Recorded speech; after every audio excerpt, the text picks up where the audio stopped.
Hi everyone, in front of me I've got Xiaomi 12 and let me share with you how to show battery percentage on the status bar in this device. So if you've got only the battery indicator and if you'd like to have the percentage, then all you have to do is to simply enter the settings.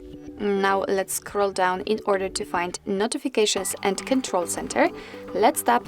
Here we have to scroll down again to find the status bar, and as you can see, right here at the very bottom of this first section we've got the battery indicator option. So let's tap, and here we've got three different options from which we can choose. So probably you've got this option applied, so only the battery indicator, the graphical one, but we can choose the percentage inside the battery icon, which I had previously applied, or next to the battery icon. So as you can see, after tapping on it, the percentage will be displayed right next to the battery icon. So of course it's up to you which option you'd like to use. I will stick with this one.